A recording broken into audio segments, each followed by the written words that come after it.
Alright, so in this video we're going to measure the temperature under the hood in my WRX, and then we're going to measure the temperature inside the boost pipes before the intercooler in the WRX. And we're going to take peaks and averages of both, and we're going to try to draw a conclusion about whether I should have put this gold heat reflective tape all over my boost pipes and my intercooler or not. I think it'd be fun to pause the video and put down in the comments what you think the peaks and averages would be for both, or even just take a random guess at one of them, and we'll see what it is in the video. Alright, so in the last video I put gold heat tape on my boost pipes for my new intercooler, but I don't have all the parts I need to put that thing on yet. So I mentioned maybe measuring the air temperature inside the boost pipes versus the air temperature under the hood to see which one is hotter, and if putting that gold tape on is actually going to help, or if I totally screwed it up. So to do that, I've got my multimeter. It's a Fluke 87. These are pretty sweet. So they do just about everything. If you're looking for a multimeter and you don't mind spending the money, this is the multimeter for you. So what we'll do here is we'll turn it to measure from the thermocouple, which they come with, which is nice. Comes with a little Type K, and you can turn it on while holding this yellow button. It'll say P off. That'll stop it from powering off automatically on you, when you're trying to measure something. So then we're just going to push that again, and now we're measuring temperature in Fahrenheit here. You can change that, but we're not gonna. Another thing that's nice is they'll log min and max here, so I can just tell it to log the min and max, and then as it heats up it'll record the hottest temperature it measures and beep when it does it. So now if I want to recall it, I just hit min, max, and you can see the max it measured is the 79.2 and the min was 67.3, and then it even takes the average, which is kind of cool. So the average was 76 there. And then if you turn it off and you turn it back on, go back to min max, it'll be back to normal, no values yet. So that's what I'm going to do. I'm going to try to stick it somewhere in here where the boost pipe is, and then I think I'm going to try to snake it inside of, there's a coupler right here that's kind of hard to see. I'm going to try to snake it inside of that thing, and we'll measure how hot that air is inside of this thing and see what we get.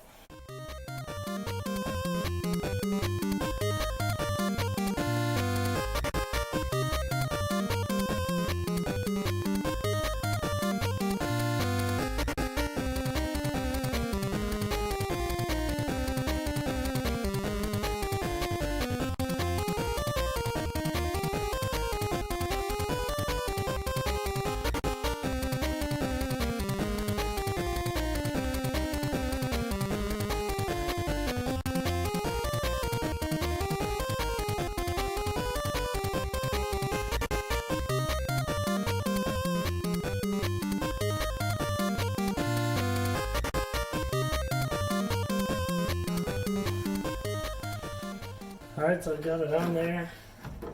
I found a nice little place to stash the multimeter here. It's kind of between, looks like the ABS module and the fender well here. So I'll make sure to give it a little shake and say that ain't going nowhere. And then I think we're ready to go drive it and see what we get.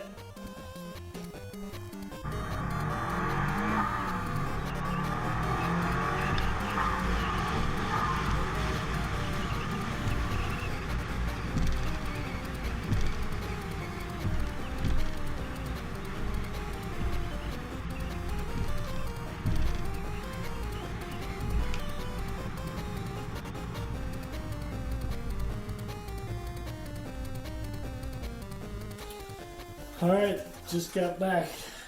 We'll see what it says. I did one once already, but forgot to push min-max before I left. So, shockingly, it says 254 degrees is the max.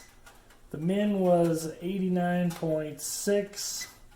The average is 107.9, which I think might be more important, but I haven't thought about it a whole lot yet. So I'm going to pull this probe out of the boost pipe here, and then I'm going to just tape it to the side down here around where that thing is, and we'll see what we get after that.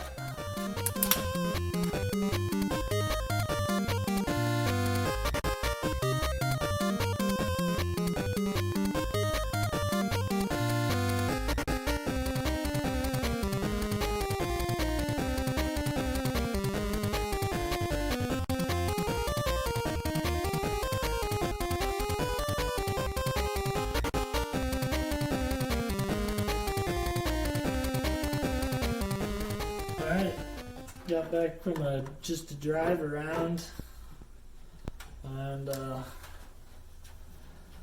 here we go.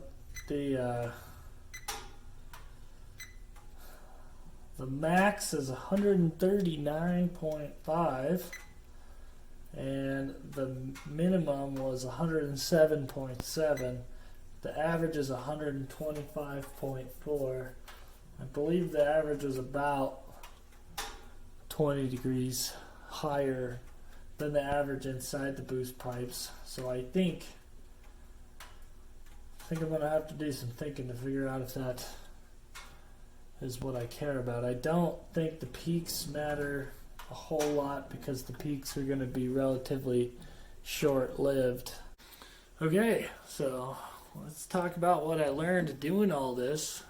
Lesson 1, boost is really hot.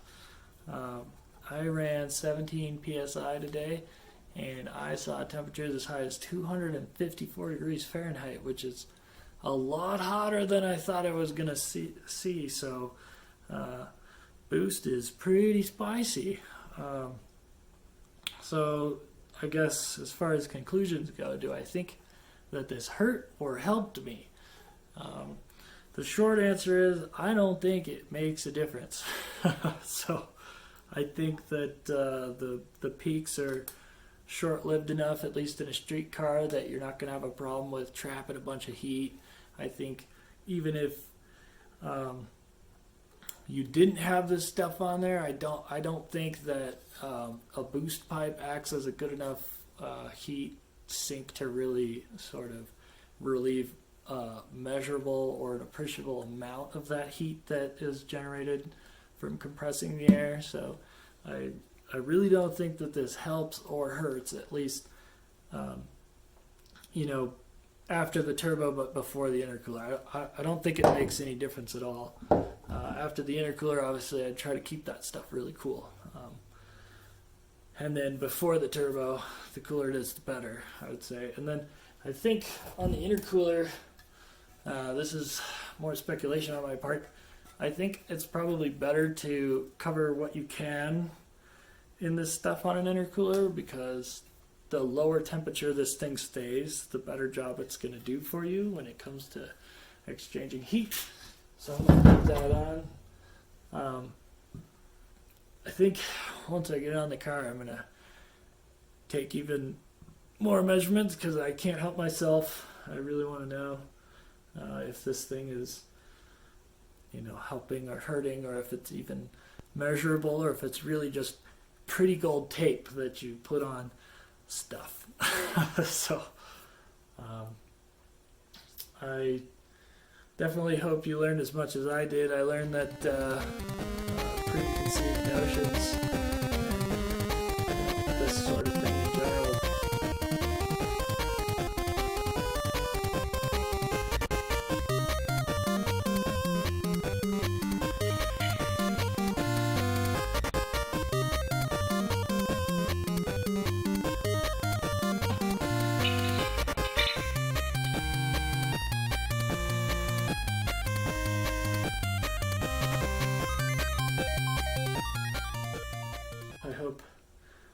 you enjoyed watching it, and we'll try to keep making some more cool videos.